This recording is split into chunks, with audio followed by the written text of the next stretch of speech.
Good morning. My name is Ina McBride, and I'm going to be your worship associate today. And I'm just part of a team that's working to bring this service to you wherever you may be, whether you're here in person or watching us from home. We're glad that you're here. Some of you are here for the first time, and we're glad to have you. Others of you have been here forever. I'm just kidding. Longer than you can remember, though. Whoever you are, wherever you are on your journey, you are welcome here. This morning, we are privileged to have with us our guest, Jennifer Jennings. Jennifer is a CPA with 27 years of financial accounting and reporting experience. In 2007, therapy unearthed her true self and sparked an intense spiritual journey, seeking a new spirituality, one to bind all the people of this planet in a better way to live together. The journey led her to finding Unitarian Universalism, and she was at the First Unitarian Church in Dallas, where she has served on the church board, the NTUC board, Love Beyond Belief Steering Committee, and New Life School of Uganda Partnership Committee, and as a Circle's small group facilitator and facilitator of adult religious education. You've got the same disease I have. I'll do it. She also is involved in things like coming of age for adults and turning points in UU history. There she experienced the Reverend Dr. Tandika's universal connections and realized Tandika had created what she had been seeking, the spiritual common ground for the planet. Jennifer has been working with Tandika ever since.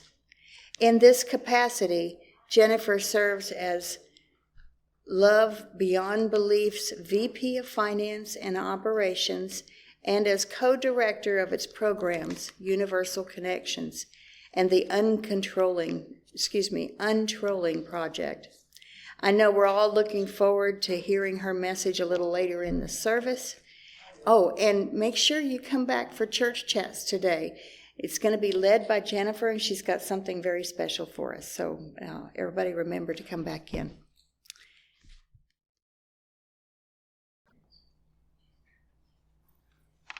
Come now across platforms and practices to declare with joy our resilience, to proclaim on purpose that we have survived the pandemics of our time. We have survived. We are surviving. We have pivoted, and now we have planned and then replanned and then thrown all the plans to the wind.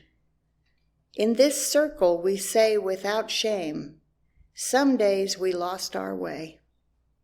Some days we lost our passwords. And we have not always been our best selves. We are learning, and not always very quickly. To regroup and remember perfection was never the point. We are here because we long to try again.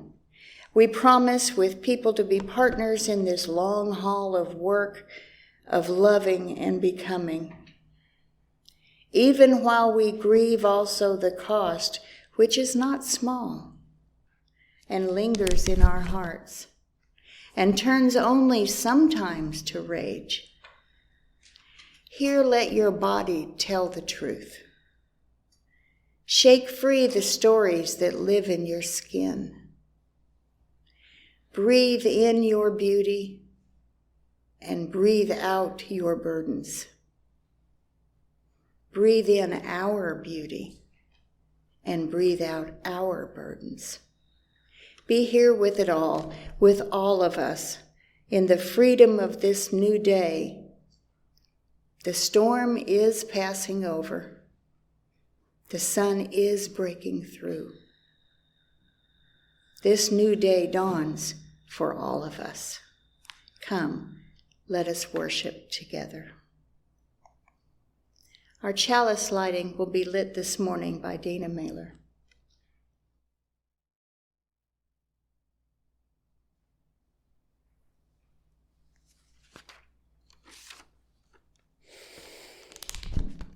I breathe in the warmth of this light, its glow filling the spaces where fear and doubt reside.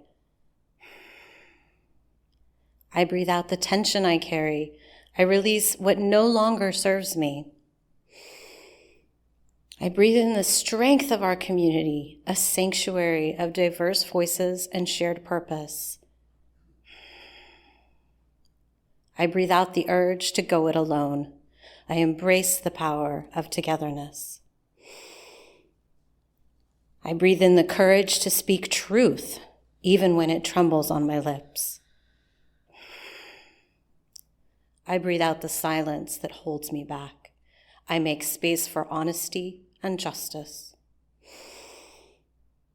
I breathe in the hope of transformation, knowing we are here to build and to heal.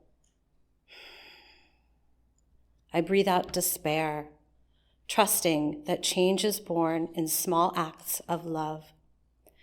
As we light this chalice, may each breath remind us of the sacred rhythm of life, the pulse of creation, and the power we hold to shape the world around us.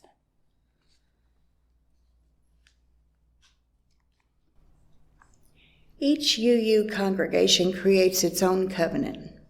Our covenant is a promise we make to one another about how we will walk together as a community, as a congregation. Please remain seated and join me in reminding ourselves of this promise. Love is the spirit of this church, and service is its law. This is our great covenant, to dwell together in peace, to seek the truth in freedom, and to help one another.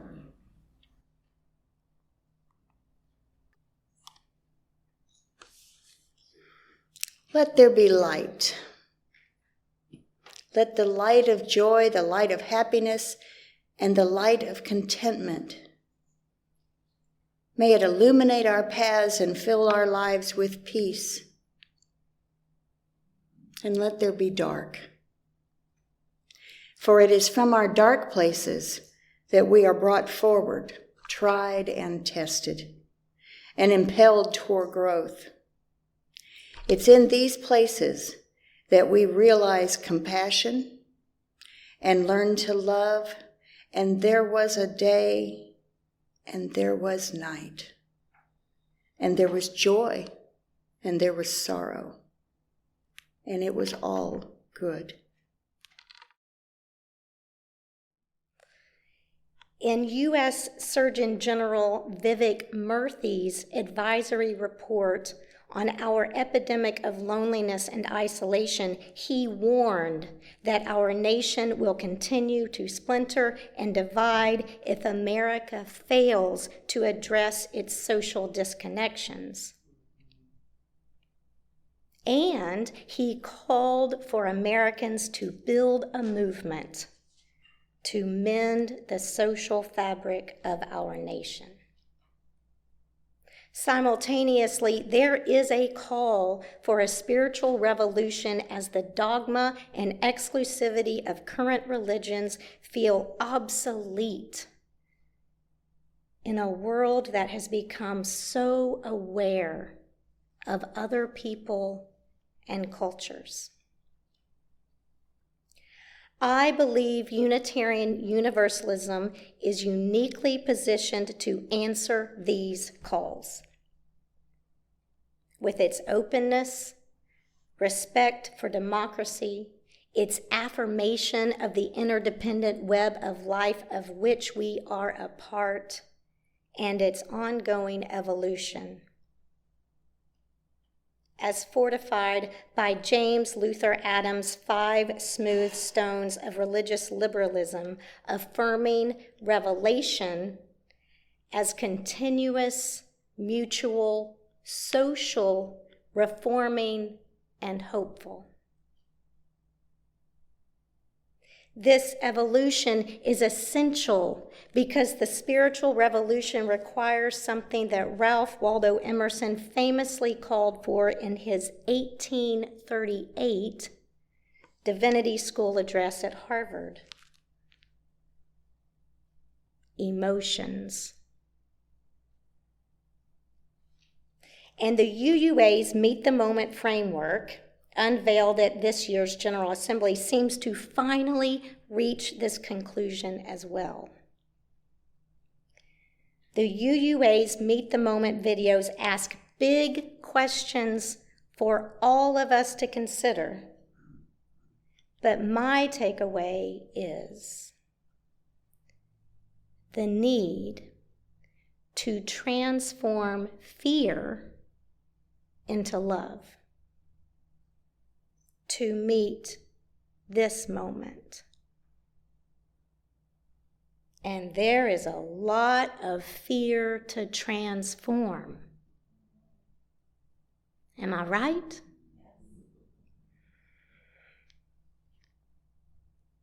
So how do we transform fear into love? First, we have to understand fear and how it works.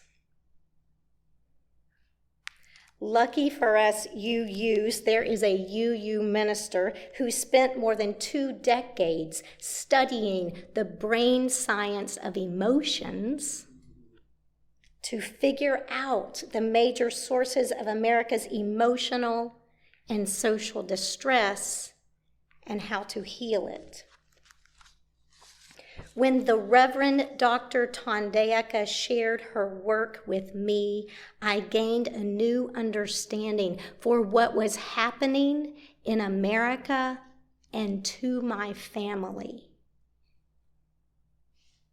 And I've been working with Tondayeka on ways to share her work with the world ever since.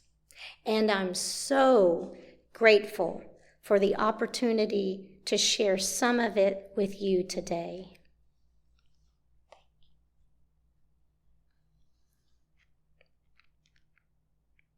Fear is a survival instinct, an emotional brain frequency that makes you fight, flee, freeze, or faint. When the brain is in this mode, there is little to no capacity for reasoning. And fear has been a dominant emotional state of countless Americans for at least a decade. And it's spreading fast. The foundational insight of Tondayeka's work is that the human brain handles pervasive feelings of fear in neurologically predictable ways to ensure survival. Our brain uses troll narratives. The troll narratives hide the true sources of our suffering by blaming someone or something for our pain other than its actual sources, so we can function in the abusive environment in which we live.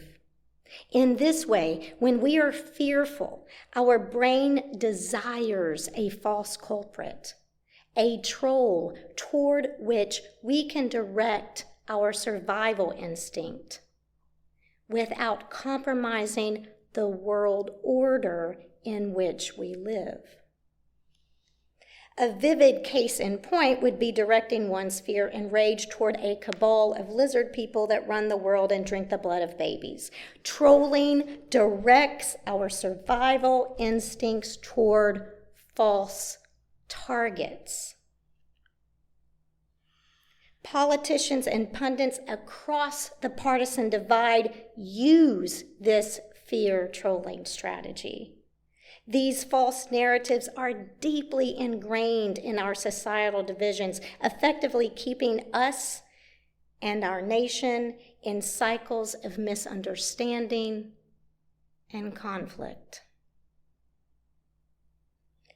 This fragmented condition is the heart and soul of disconnection politics in America today.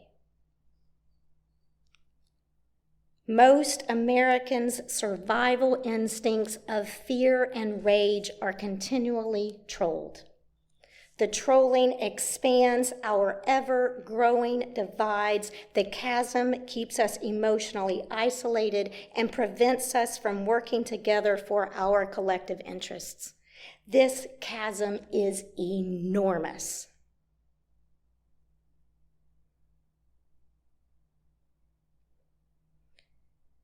But there is a bridge. We just have to untroll it. How do we untroll it?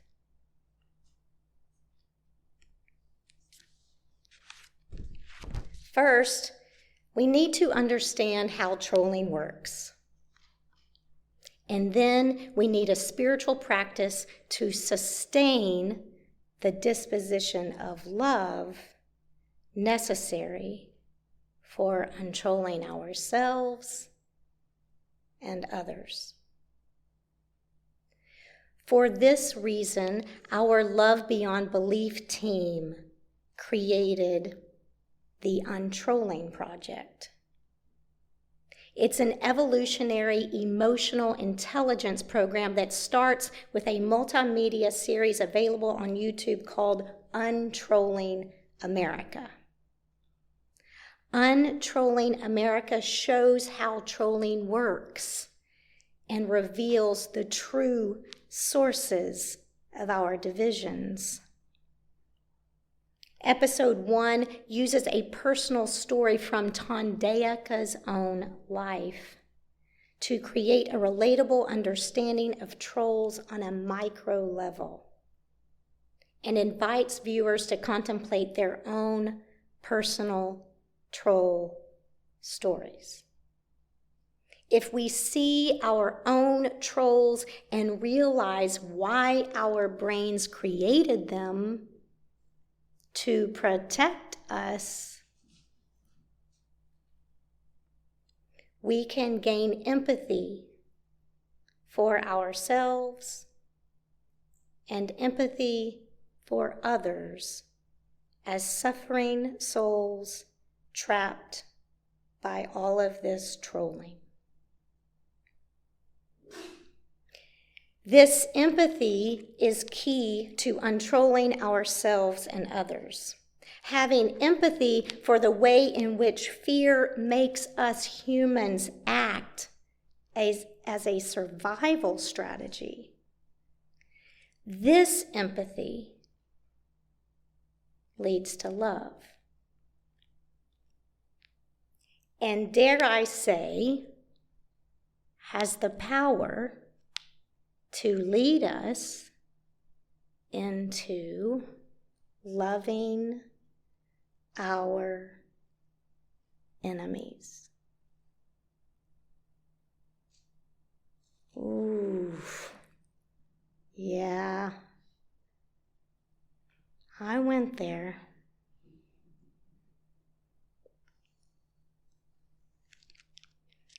Jesus, famous love guru, said, "Love your enemies." I realize that can be triggering for a lot of UUs. So many of us are refugees from Christianity, myself included. But Unitarian Universalism did grow out of Christianity. It rejected the exclusivity and dogma of Christianity, but followed the love. Because we knew there had to be more love somewhere. And we found it in Unitarian Universalism. When I mentioned loving your enemies in a room of UUs about a month ago, half of them were shaking their heads.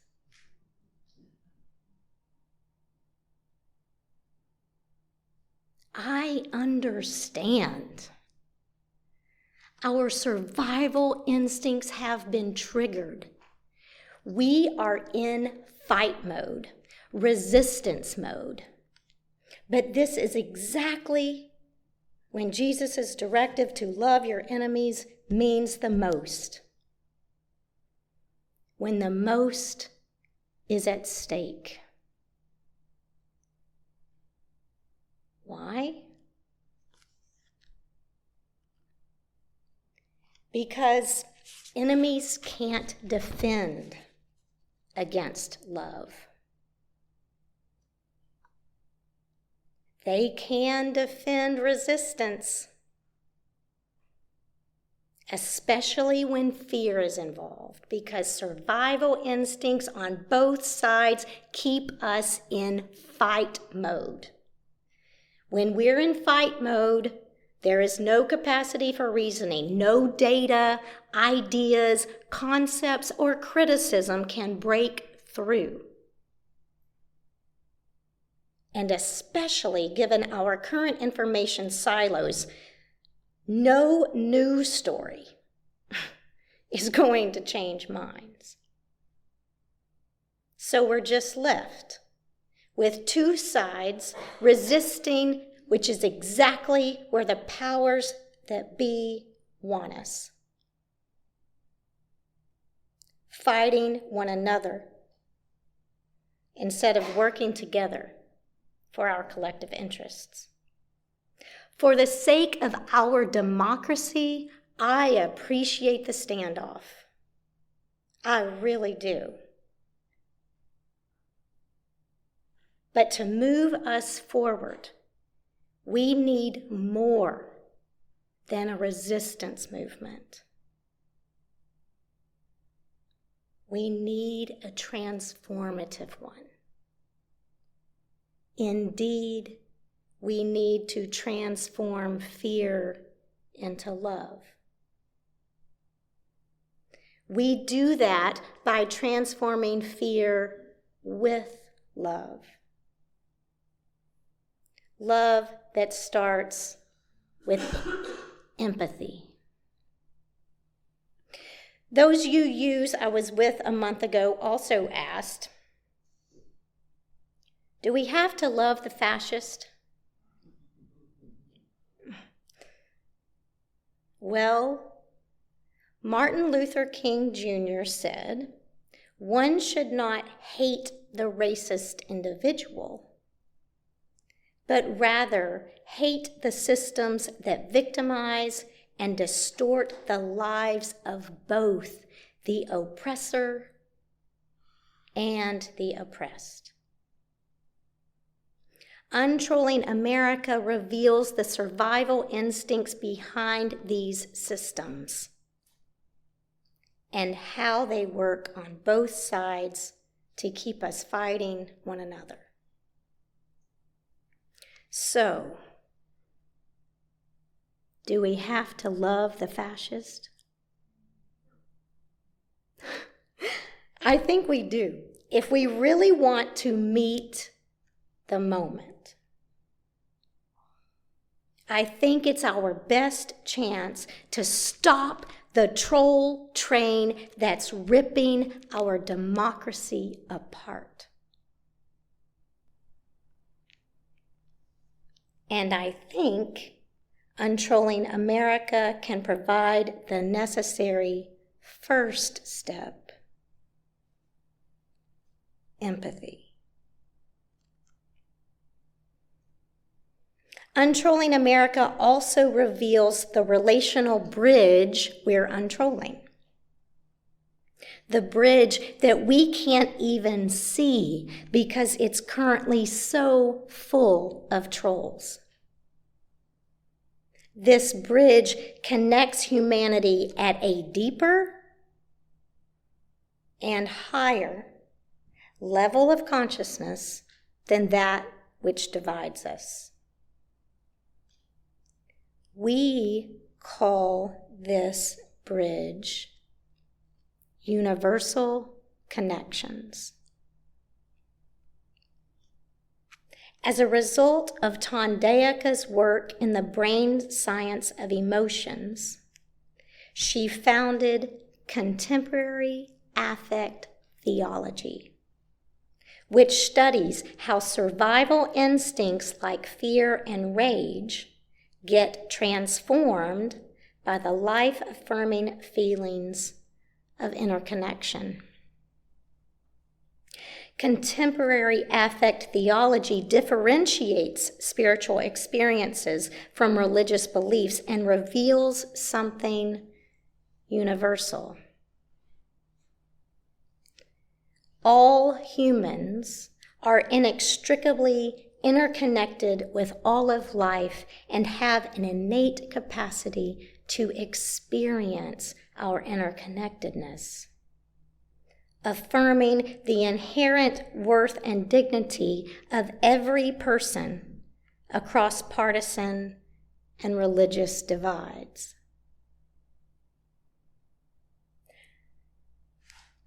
But these feelings of interconnection get blocked by survival strategies, trolls. This blockage leads to loneliness and depression. I think Dr. Jeremy Noble, Harvard Medical School faculty and founder of Project Unlonely, describes it best. According to Dr. Noble, one of the major culprits of our loneliness is existential. He says, we don't know how we fit in the universe of connection. Dr. Noble further notes, loneliness usually starts with a disconnection from our own inner selves, and we are less lonely if we talk about meaningful things. In Universal Connections workshops, we use a practice of pausing, discerning what we feel, and then reflecting on that feeling. We then share those reflections in a small, safe group. In this way, we reconnect to our innermost feelings, the feelings of others, and our interconnectedness to the universe. In other words, the interdependent web of all existence. So we not only honor the interdependent web of all existence, but we feel it and our place in it.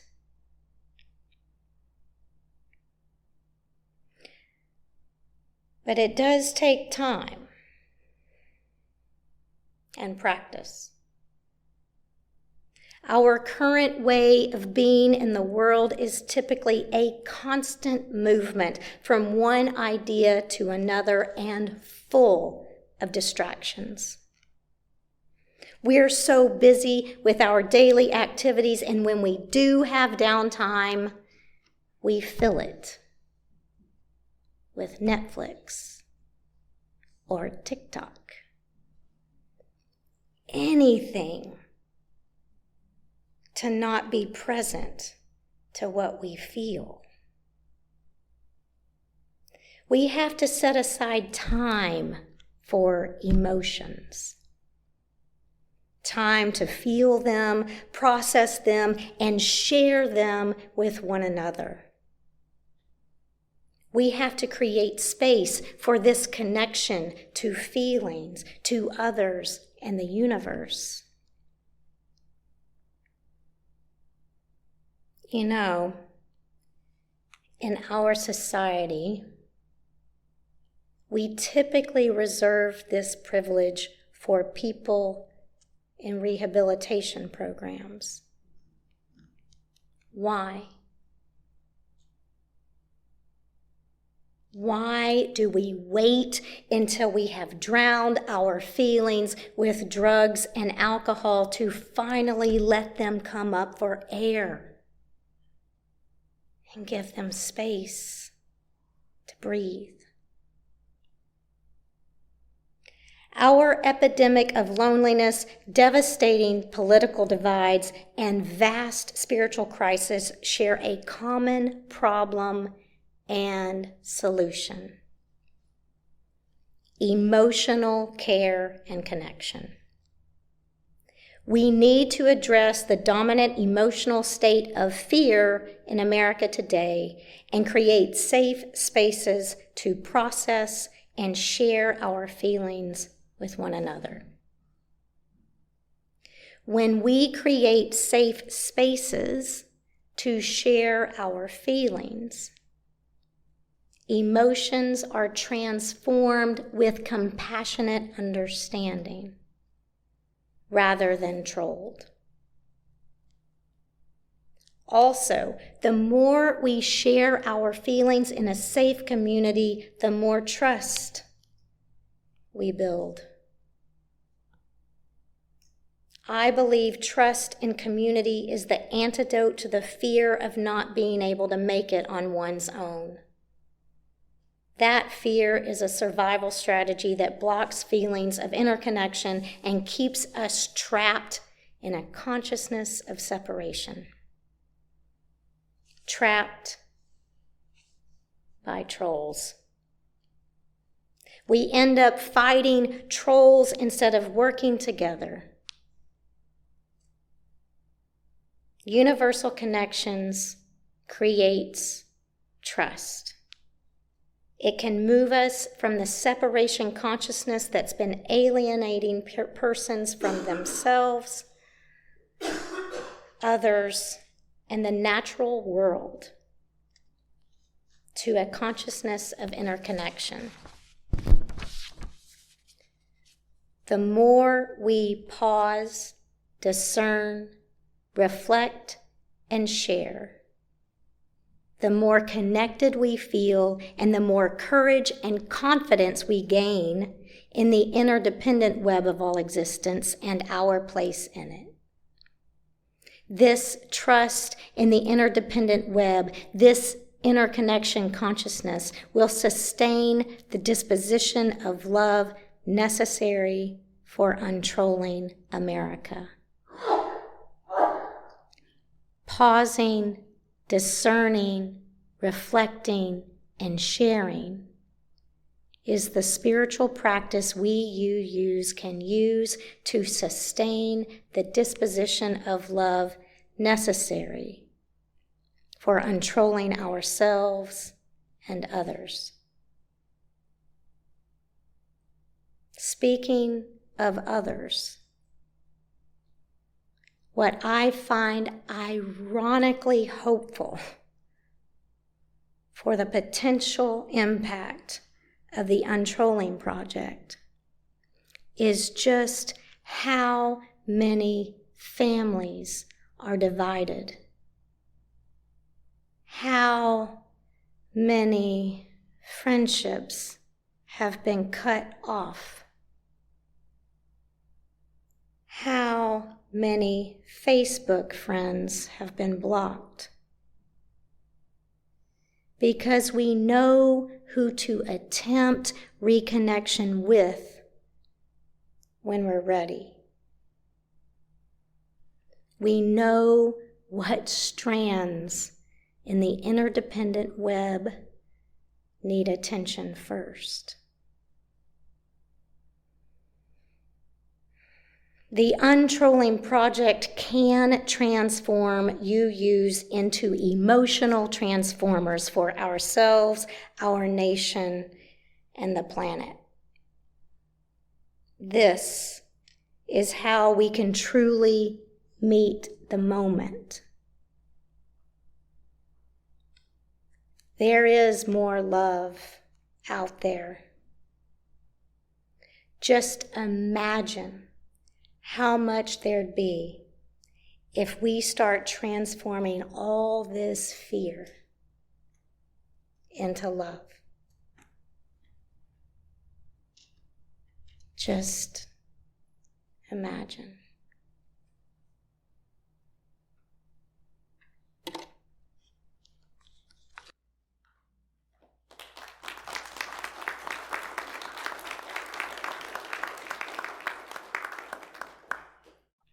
Now I've been to church.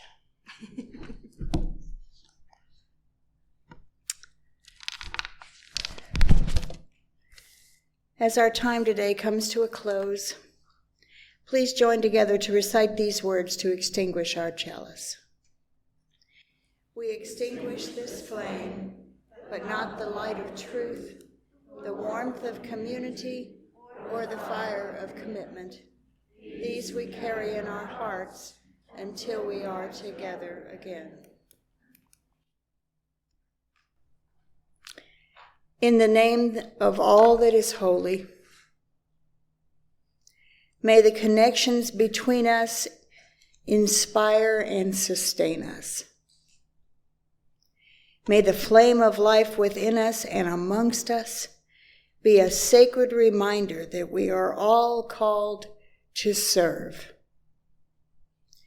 to grow, and to love as we continue this journey of transformation.